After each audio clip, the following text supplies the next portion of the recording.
Unsung Murder Ballads is a true crime podcast, and as such, we will be discussing topics that are disturbing, graphic, and often violent in nature.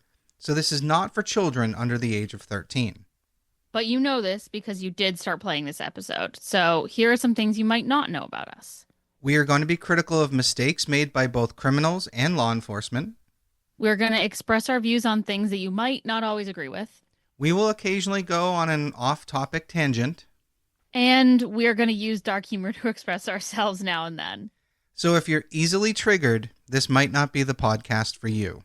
However, if this is your cup of tea, then raise your pinky finger while you sip and join us for this week's horrific case, you sick bastards.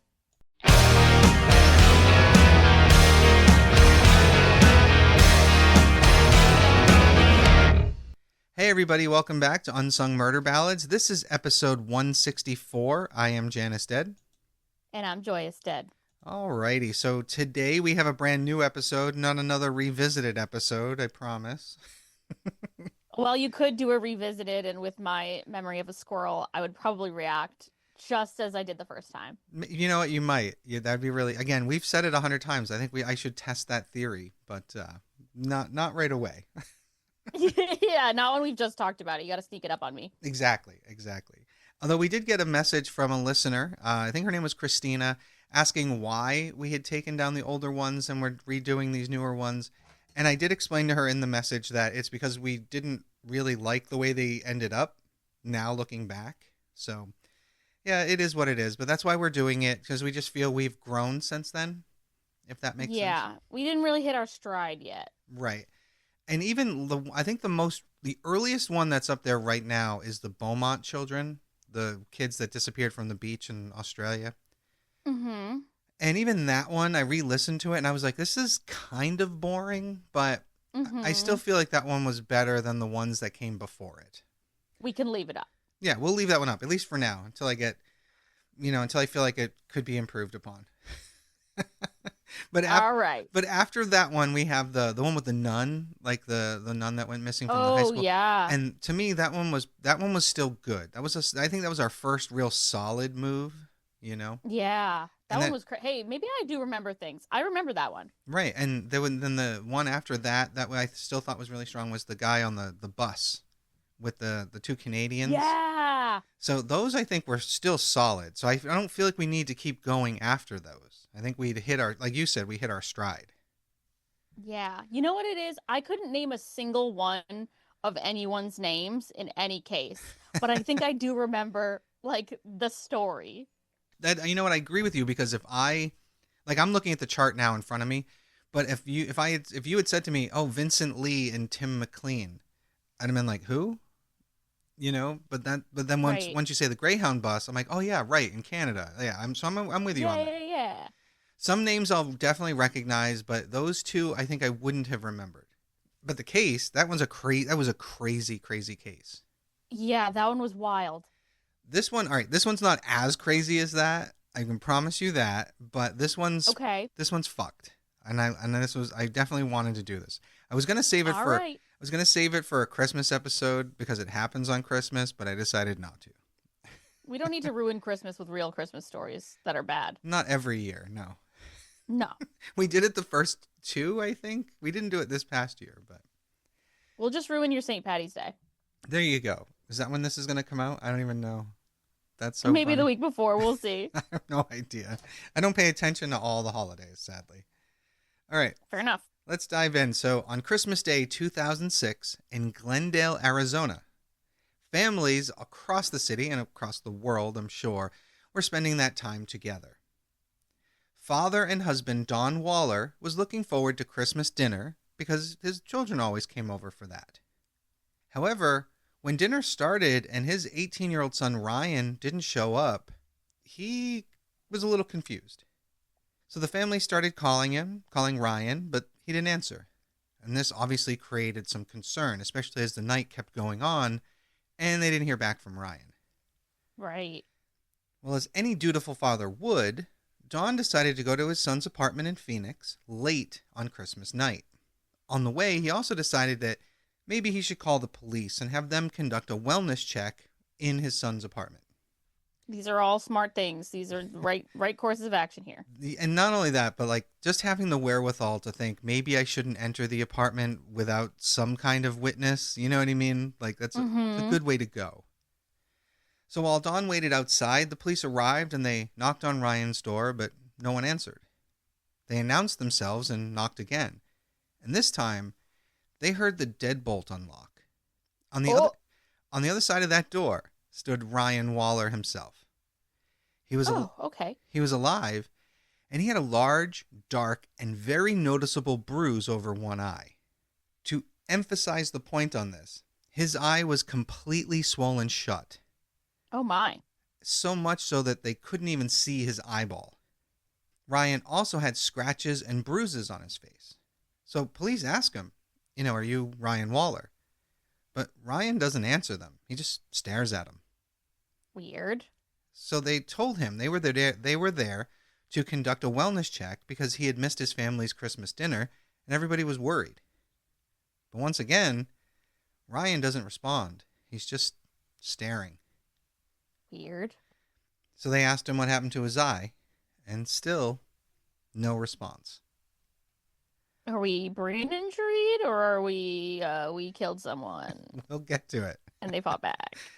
Well, they look past Ryan inside the apartment, and they notice a woman lying on the couch. Hmm. And police ask him, "Hey, is that your girlfriend Heather over there on the couch?" Now remember, his father's outside, and he has given police some information here. Mm-hmm. So Ryan finally responds, and he said, "I don't know who that is on the couch." No, that's an interesting answer. So they asked him if the woman was sleeping, and Ryan became defensive, and he said he didn't know, and he became really annoyed with the police. Now his Hmm. responses were becoming short, and he was even rolling his eyes, or the one eye the police could His see. eye. Right? Police told him that they needed to come inside to check on that woman, who they correctly presumed was Heather. Mm-hmm. Ryan became even more agitated, and he told them no, they couldn't come in. So police are trying to calm him down. And at this point, Ryan, he wasn't even using complete sentences. And eventually, police told him that he had to step aside and let them go check on Heather. And finally, he relented and let them in the apartment. Mm-hmm. Upon entering, Phoenix police found 21-year-old Heather Quan, Ryan's girlfriend, dead on the couch, having been shot in the head. Oh my God. So Don Waller, Ryan's father, who had been waiting outside, was initially relieved when he saw the front door open and police were bringing his son out, until he realized he had handcuffs on. Oh, that's really rough. So this is the case of Heather Quan and Ryan Waller. That was your teaser, in case you hadn't figured it out. Wow, that was a long teaser. It was a little Feel a long. little, yeah. But there was no way to shorten that. I mean, I guess I could have, but then I would have to reiterate it all. So, longer teaser. Fair enough. So Heather was born on April 10th, 1985 to her mother, Terry Dundalk, and her father, Robert Quan. She also had a brother named Andrew. Heather was a 2003 graduate of Mountain Ridge High School. She completed her education at Glendale Community College, and she was a student at Arizona State University, and she had planned to attend law school. She had aspired to be a defense lawyer, and she also volunteered as a big sister for the Valley Big Brother Big Sister program. Hmm. I know, it's always like the good ones. Always. It never Always. fails. Yeah, But that's who drives awful people crazy. that's true too. You know what? You're not wrong on that. It makes sense that they would be like, fuck you. I can't, like, you're not fucked up like me. I'm gonna fuck you up for not being Right. fucked up. Yeah, they just kind of grow to hate you for it. Yeah. Mm-hmm. So at a very young age, Heather seemed to kind of sense when others were hurting and would give her friendship to those who needed it most. She was a strong-willed individual who not only lived life, but loved life. Hmm. She met Ryan Waller during her teenage years, and the two quickly formed a deep connection. Heather and Ryan shared many interests, including music and spending time with friends, and their relationship flourished as they planned their future together. Now, Ryan Waller was born on February 12th, 1988, and he grew up in the Phoenix area. He was known as Gotcha. kind, He's a couple years younger, but they were friends as teens. right? So I'm going to assume, I don't know, again, It's just an interesting dynamic, is all. I agree, because a, an older woman at that age dating a younger guy is still weird to me. Yeah, because we don't really know when they started actually dating, but That's true, but they weren't that old at this point, because even in 2006, right. If they're she was 21, then he was 20. 19. Yeah. So he was known for being Good dating. kind-hearted and fun-loving. He enjoyed playing guitar and had aspirations for pursuing a career in music. Let's be honest, we all did in our teens. Truly.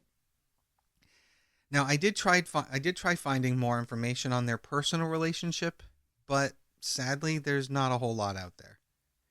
As with most victims in cases like this, the victim's information are usually scarce, and family members are not so willing to talk about it publicly. So this is all we get about the young early lives of Heather Quan and Ryan Waller. Mm-hmm. So back to Christmas 2006. Ryan was put in the back of the squad car as police dispatched paramedics for Heather. And when the paramedics came out, they confirmed what everyone pretty much knew, that she was dead. Mm-hmm. Now, the medical examiner looked at Heather's body while Ryan Waller was sitting in the back of the squad car, where they kept him for over 3 hours. Good. Literally, though, 3 hours sitting in a cop car out on a public street while they're examining a crime scene. You know, I think that's I weird. hope they're watching the car. They were. He doesn't go anywhere. Okay. But eventually they drove him to the police station, and Ryan's interrogation began. Oh my. This is gonna be weird, isn't it? This is going to be a bulk of what we're going to talk about. This is fucking crazy. I'm not going to lie. All right, This let's is rock. crazy. Police asked him what happened, but he wouldn't really talk much. He kept saying he didn't know, and his behavior was more like he was in shock than anything else. Mm. They asked him why he was in the apartment, with Heather dead on the couch, but didn't call the police. And generally, he ignored their questions, or he said he didn't know what happened. At one point, when they asked that question, he answered something strange, but threw out the names Alicia and Eric. Hmm. Now, quick side note, because I do need to point this out before we can move on. Alicia is reported to have been Ryan and Heather's roommate. Okay. In one report I found, and only one report, it claimed that Alicia, the roommate, had actually been the one that answered the door for police, and that Interesting. she had returned home earlier that day, but hadn't noticed Heather on the couch. The fuck? Yeah, and again, I don't know how true that is. It's only in one report.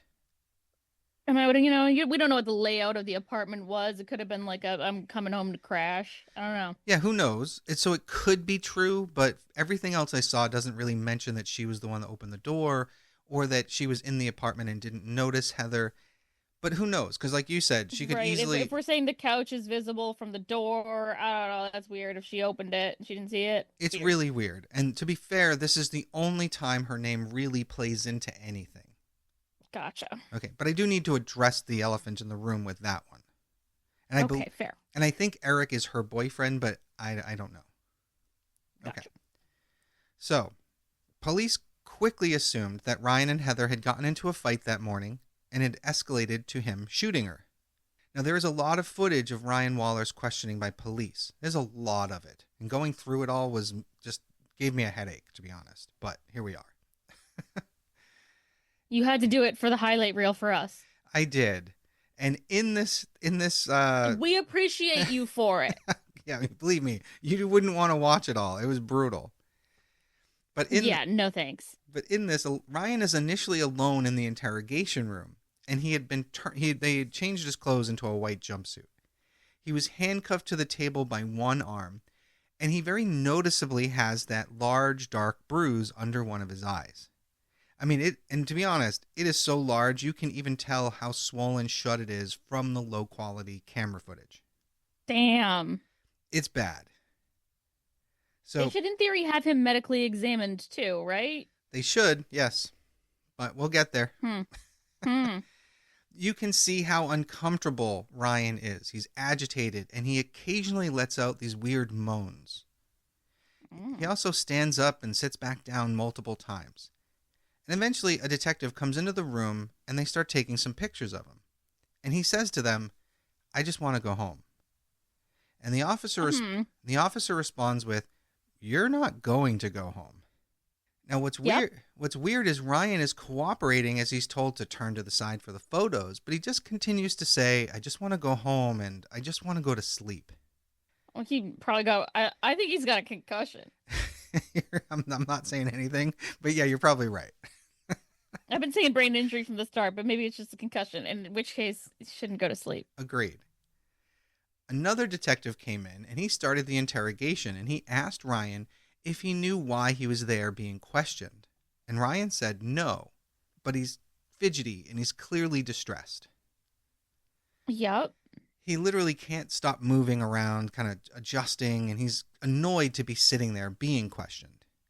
Hmm. And the officer asked Ryan what the highest grade of school was that he had completed, to which Ryan responds, "I don't know, I don't know."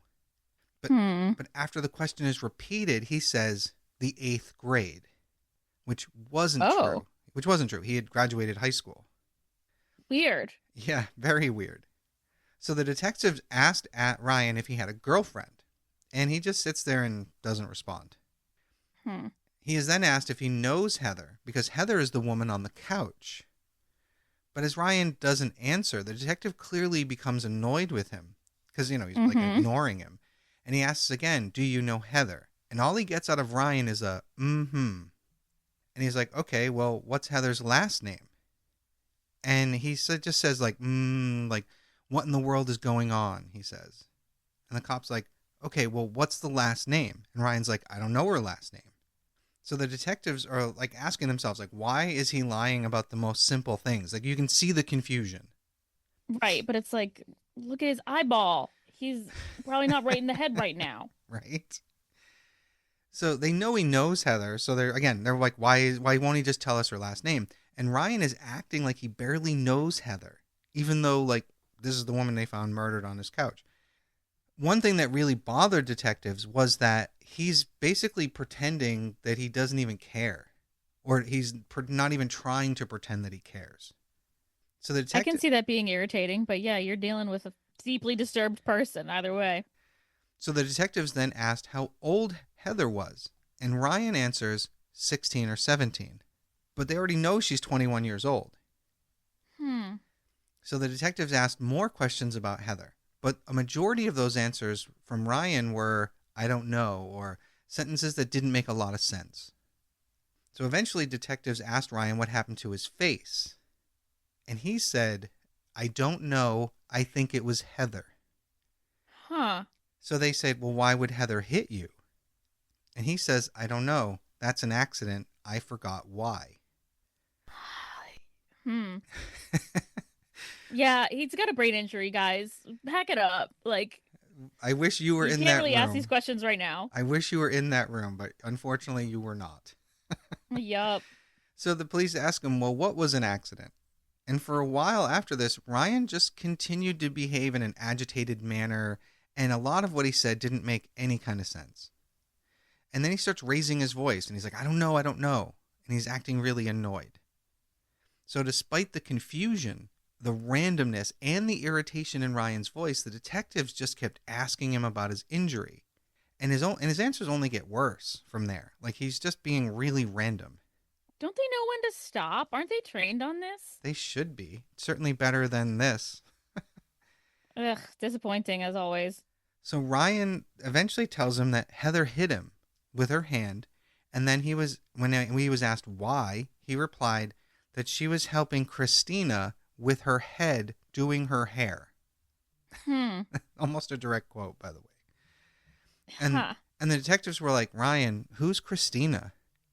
And Ryan says, "She's on the couch." Hmm. It kills me because you're seeing so clearly through it. The police are not realizing how bad of a head injury he's gotten. Right, right. It's like it's so obvious that he is actually confused. Yes. So the detectives asked, okay, well, what's Christina's last name? What does Christina look like? And Ryan just raises his voice in an annoyed tone. And again, he's like, I don't know. I really don't know, man. So the detectives ask Yeah. more questions about this new person, Christina, but he just keeps getting more annoyed and keeps answering with, I don't knows. So at this point, the cops are like shaking their head. You can see their frustration. And then finally, one of them just says, Ryan, what happened last night? And they get, I don't know. I just want to go to sleep. And I can't like emphasize how long this goes on for. Like literally, Right. And it's like they should know, like, it's like this is how you get a false confession, and this is how, like, I don't know, stop, right? Stop. try another day, like try in the Regardless, morning. right? Regardless of what this guy is guilty of, knock it the fuck off, right? Yeah, it's not helpful. So again, I'm trying to emphasize just how abnormally Ryan is behaving, which you're thankfully picking up on. Mm-hmm. And eventually, the detectives flat out told Ryan that the girl in the house was dead. And Ryan then says, I don't know if she's on the couch. Yeah. I hate to laugh, but I agree. It's not funny, and yet it is funny. yeah, it's got like a weird irony about it. I don't know what it is. Yeah. Right. So then Ryan says something that confuses everyone in the room even further. He says, well, these people came over, Richie and his dad, and they were shooting arrows and darts. Hmm. So at this point in time, the police they're just sitting there staring at him. And obviously this is It the sounds like it sounds like he's recalling a bunch of memories from when he's a teenager and trying to like construct. It might even be like amnesia. it could be, yes. I don't want to Yeah. reveal anything, so I'm just going to keep rolling with it. Mm-hmm. And of course, police at this point are like, well, this is the first time he's mentioned intruders coming over. And police, they're thinking that Ryan is finally figuring out what fake story he needs to say to explain away the dead girlfriend on the couch. Ugh. So detectives asked him to tell them exactly what happened. And Ryan says that Richie and his dad tried to break in through the back door, and that Richie used to live in the apartment as they were roommates, and that Richie and his dad had hit him because they were trying to get stuff.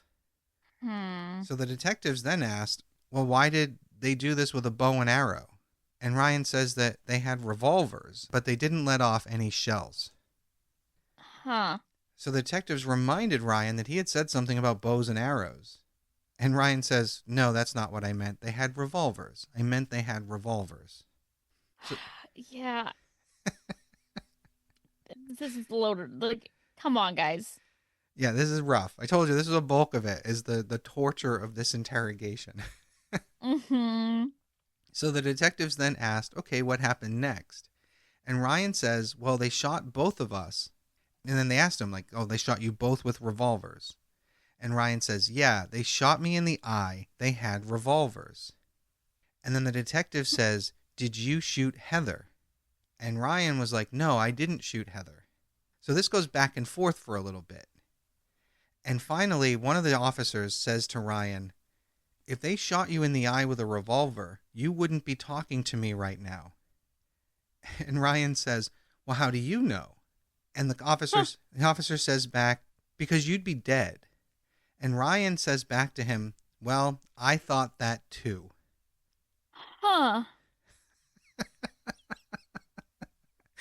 All right. So let's take a short moment to return to something that I haven't brought up in a bit. At this point, one entire half of Ryan's face is basically black, and his eye is completely swollen shut. Mm-hmm. Finally, the detectives begin to realize that something's wrong. He asked Ryan if he could take a closer look at his face because he started to think that maybe he had a concussion and needs a doctor. You're okay. We made it there. He stood up and looked at Ryan's face for a second, and the second he touched Ryan's head, the detective abruptly got up and exited the room. When he came back in the room, his demeanor had completely changed. He was compassionate, and his voice was calm, and he told Ryan that they were going to take him to the hospital. And of course, Ryan was like, I don't want to go to the hospital. I just want to go to bed. Mm-hmm. And the cops said that they needed to make sure that he was okay. Finally, the paramedics enter the room, and as they do, the detective says to them, quote, "You're not going to believe this one. He keeps telling me that he was shot or hit by a revolver."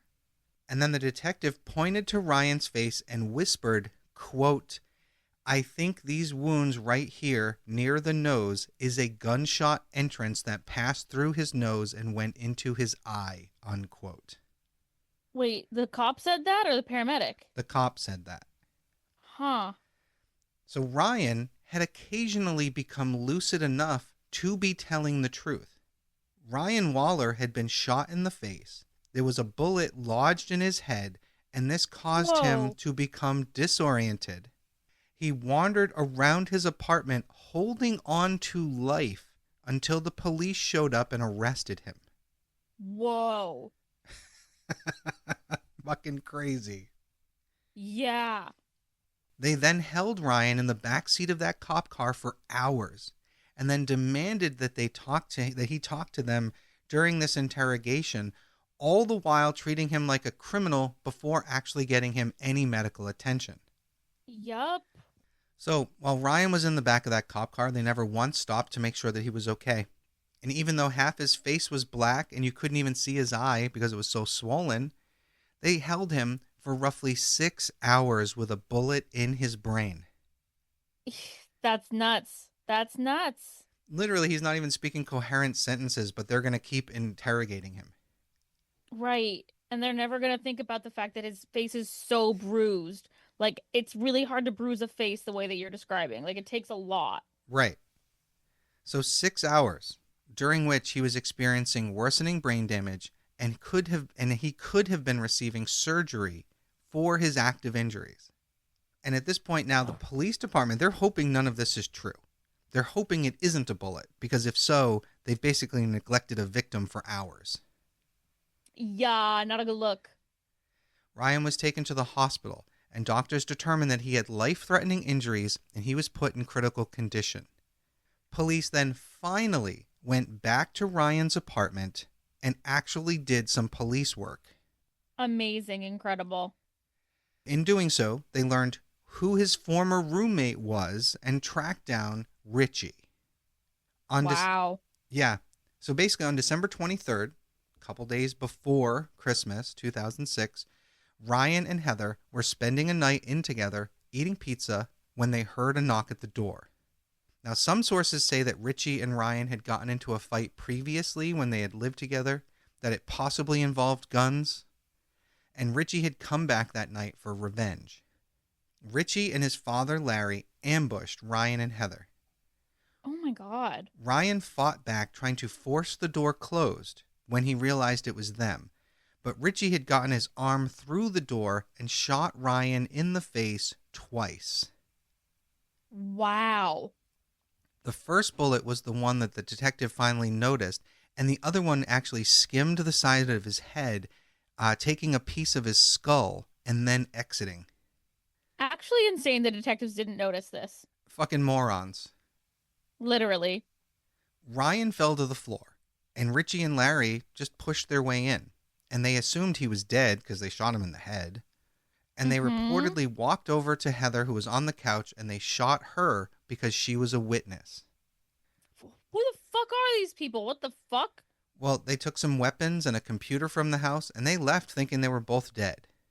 Jumping forward a little bit, Richie Carver was sentenced to a life term in 2008, and his father, who was initially released because there was no physical evidence that he was involved in the crime itself, but later other evidence that there was a confession from Larry's wife, because she told him that he had told her what he did. And initially they couldn't use her to testify because of that old law that you couldn't make a wife or a spouse testify against the other, you know what I mean? Right. So they had to go through and redo some laws or get some kind of permission so they could use her testimony. And as a result, he was reindicted in November of 2011, 5 years later, and he was convicted of first-degree murder, and he is also serving a life term. All right. Good. Yeah, Not a lot of information on those two. I guess I could have dug a little deeper, but that's not, I mean, as fucked up as those two are, I don't want, fuck their story. Like, I hate to say it. You know? Yeah. So, going back now to 2006, after being rushed to the hospital, Ryan was immediately taken into surgery where they had to remove a section of his brain. Whoa. He had a shattered eye socket. The swelling and the bleeding, the bone and a bullet fragment in his brain, it was brutal. Right. Oh, and like when you have a head trauma like that, it's called like your intracranial pressure, like because everything swells in your head. It's like your head's gonna fucking explode. I can't imagine what he was feeling for 2 days. Because it was 2 days. It is insane that he survived. This is like critical neuro ICU. Exactly. So he had to have one of his eyes removed due to the damage, and Ryan was then permanently blind. Oh, must have severed some nerves in the other eye too. Well, he developed seizures, he suffered from chronic pain, memory issues, emotional instability, and PTSD layered on top of everything else. That makes sense. Yeah, that's probably fucked his frontal lobe if it came in right through his face. Right out like upwards, yeah. Yeah, it's fucking crazy. Oh, that's so awful. When the footage of Ryan's interrogation became public years later, it spread quickly. Viewers were horrified. You can see him swaying in the chair. You can hear the delayed and weird responses. And you can watch the detectives as they grow frustrated with him. And at one point, as I said, an officer commented about his eyes, but they still didn't bring in any immediate medical intervention. Crazy. Civil rights advocates began asking questions. How could a trained officer not recognize a gunshot wound to the face? As you have said, literally. asked, yeah. Why was a critically injured victim treated like a suspect? They're basically saying it was tunnel vision or confirmation bias, or was it something worse? This case became a flashpoint in discussions about police interrogation tactics and the presumption of guilt. Mm-hmm. The Phoenix Police Department faced heavy criticism, obviously. Obviously. While officials maintained that officers were following procedures based on what they had observed at the time, the video footage told a different story to many viewers. Yeah. And also, like, okay, if they were just following procedure, what the fuck is wrong with your procedure? Exactly. Fix the problem, right? Yep. To anyone watching that video, the police's behavior looked like indifference, maybe even negligence. It looked like a system more focused on closing a case than protecting victims. Right. And you know what? Even if you were 100% sure, whatever, this is the perpetrator, you kind of want them to survive so that you can give justice. Right? Yeah, you need them alive to stand trial. Right? Like, and you punishment has to wait until there has been a conviction. Right. That is how our justice system works. Right. You have to make sure that they're okay because you haven't proven anything. Yeah, you can't let them suffer while you ask them questions. No, you can let them rot in prison afterwards. Right. But also, like, you ever heard the phrase, you catch more flies with honey than with vinegar? Yes, I think it's bees, but... Or yeah. Probably bees. But yeah, it's like these cops never heard of that. Clearly not. I think they thought he got what he deserved, and that's why they just kept asking him questions, because they assumed he was Heather's killer and that she had fought back. Yeah. Which, again, makes sense, because no offense, that's what you thought when we started this. That's what I thought the first time I heard about this case. Literally within a second. Yeah. I was like, yeah, this guy's got a brain injury. You were literally, but you were also literally like, good, leave him in the fucking car. No, you're right. No, you're right. My bias is there. Right, and we all do it. So, but the cops have a different obligation than you and I do as podcasters. You know? This is true. True. I am not trained. I do not know the procedures. And also, like, it doesn't really make sense to let him sit in the car. Like, why is someone not taking him down to the station? Right, or at least when the paramedics show up, send one of them over to him. Yeah. Like, you don't see those kind of injuries very often outside of boxing. Yeah. So, yeah, it was weird. So Ryan later filed a civil lawsuit against the city of Phoenix. The claim was that officers failed to provide timely medical care and subjected him to coercive interrogation while he was critically injured.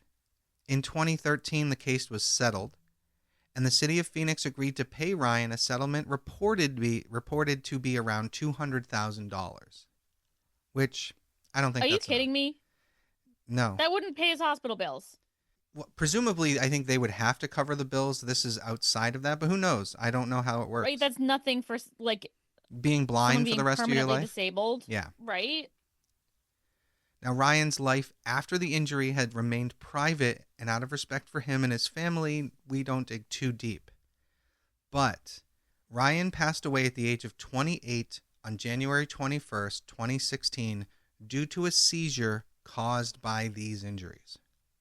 That's really sad. Yeah. The Waller family filed a lawsuit against the Phoenix police and the city of Phoenix for $15 million. This lawsuit went on for nearly 3.5 years. Wow. 3 weeks before the trial was set to actually start, the city filed a motion for dismissal with the court because they had stated that they had found a brain expert who said that a 6-hour delay with, of him not getting medical treatment probably didn't make a difference in the outcome. No, I don't believe that for a second. Well, the motion went before a judge, and the judge dismissed the case. That's fucked. Yep. So that $200,000-ish that Ryan got, I'm assuming would pass on to his family, but that's all they would get out of it. Right. That's so fucked up. I don't believe that. No. That's some judge sided with the city on that. And to be honest, you see that a lot where the police and the courts will almost always side together. So yeah. Yeah, it's frustrating. Really fucking sucks. Yeah, it's like, man, I work with medical devices that are used for in very similar contexts, and so like I have the background of Right. like how urgent like this shit is and how dangerous it is to like it makes me mad. I Who think the fuck's this brain expert? I think you should go on to get another degree, this one in criminal justice, and then you take the two areas of your expertise and you go and help people like this. Yeah, that would rock. I would love to see you on, like, as I'm covering a case, you're actually the one on the stand supporting this shit. It'd be crazy. Maybe one day when I have time to go get my MD and my criminal justice degree. Right? Like tomorrow. Yeah, tomorrow, no problem. I totally can pay for that. Yeah, no issues at all, right? Ryan Waller's and Heather Quan's murderers are in prison, but those who actually factored into Ryan's suffering and eventual death are not. Mm-hmm. No one has been held liable for the negligence that happened that day. Right, that $200K didn't come out of anyone's fucking paycheck. Right. And that is the case of Heather Quan and Ryan Waller. Kind of a short one tonight. That pisses me the fuck off. That they didn't even get fired. Yeah, nothing. They weren't held accountable in any way except for that $200,000, which you're right, probably came out of some insurance somewhere. Yeah, it comes out of taxpayer money. Right. It's fucked up. And again, I'll obviously post some photos online about this of Ryan and all that, but if anyone wants to, you can watch the footage. It's brutal. It's worse to watch than what I just did to everybody. Oh, I don't know if I could. That's heartbreaking. It was brutal. I could hear the impatience in your voice too, and I was like, you should have tried watching the hours of this. It was brutal. Yeah, sounds like it. Yeah, it took a lot out of me. I was like, oh fuck. So. Mm-hmm. But yeah, and it was funny. I chose this case because I knew anyone, whether it was you or you and Tori or whoever was, or Madster, whoever was going to be in there. I was like, I knew everyone was going to assume he was guilty because that's what I did. Right. It is what it looks like. Right. Yeah, you're right. 99% of the time, that's exactly what it is. And once I realized, it also seems weird that there was another roommate home who didn't hear the gunshots. Well, again, so according to that one report, she wasn't home when it happened. Okay. She had come home at some point that day and didn't see Heather on the couch and was in her room when police knocked on the door. But I don't. Oh, okay. So the time in between the incident and the police even getting there was a long time. Yeah, it was because according to the reports, most of the reports, the killers, Richie and his father Larry, had come on the 23rd, but it wasn't until Right. Christmas Day that his father came looking for him. So there was 2 days of Ryan being disoriented and not realizing that Heather's dead on the couch. Holy fuck. Yeah, he survived a long time. Oh, He's fucking with a crazy. fucking bullet in his face, dude. Yeah, I mean, and like you said, there's pressure. So he probably just thought he was sick, maybe, but he was probably so disoriented. And like you said, there's a lot of brain damage there. Yes, so much. So by the time, I mean, and when you go back now, if you re listen to this later, you'll hear it throughout. Like he's like, I don't know that she's on the couch. Like he's not fucking with anybody. He's not high. He's No, he literally just really brain doesn't know what's going damaged. on. Yeah, he does. Yeah. It's fucked. So that's why once I knew about this case, I was like, we have to do this one. Yeah. It's too crazy. And really, Phoenix, you need to do better. Just saying. Absolutely. And this is 20 years ago, but I have my doubts that anything's changed. Oh my God, you're right. It was 20 years ago. Fuck. Time I flies. know. It What the doesn't. fuck? It doesn't feel that long ago. No, it Uh, really doesn't. I'm old. I'm going to bed. Yeah. Oh my. Well, again, thank you everybody for listening. Once again, I'm Janice Dead, And I'm Joyous Dead. and we'll see you next week. Bye.